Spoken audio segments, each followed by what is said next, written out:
हाय पिला माने मु तुमको पुष्पा दीदी तुमको वेलकम करछि मो चैनल पुष्पा दीदी की पाठशाला। केमती अच्छो सब भल अच्छा तो आशा कर निश्चय भल ही थो कहीं कोविड छुट्टी एंजॉय कर ना ठीक अच्छे एंजॉयमेंट तो बहुत है। आज के पाठ पढ़ा आज भिडियो तुम मैंने देखा पाइब आम शरीर में विभिन्न प्रकार अभ्यंतरीण अंग प्रत्यंग विषय ठीक अच्छे। आगे तुम मैंने पढ़ीच जे जो सब अंग प्रत्यंग आम शरीर बाहर देखा जाए से सब को आम बाह्य अंग प्रत्यंग कहू जमीक कि आमर आखि कान नाक पाटी हाथ एमती बहुत गुड़िए ठीक अच्छे।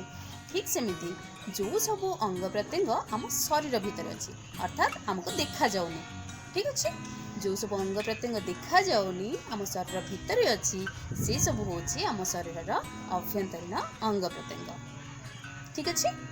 आग को तुम मैंने देख किसी चित्र मु तुमको देखी आम शरीर भितर थिबा अंग प्रत्यंगर किसी चित्र जहाद्वारा कि तुमने जापर सेगुड़िक कौन आ सेगुड़िकर कार्य कौन ताल देखा। देख पिला माने एटी होची आम फुसफुस आम शरीर भितर दुईटी फुसफुस थाए।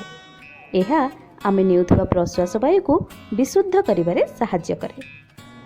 वर्तमान एटी होची आम हृत्पिंड आम शरीर रे दुई फुसफुस मझी भागरे सामान्य बाम पटक थाए यही हृत्पिंड। यह आम शरीर समस्त अंश को विशुद्ध रक्त जगाए। एबे ए चित्र देख ए चित्रटी होची आम पाकस्थलीर आमे जहाँ किछि भी खाऊ से सबू यही पाकस्थली को ही जाए।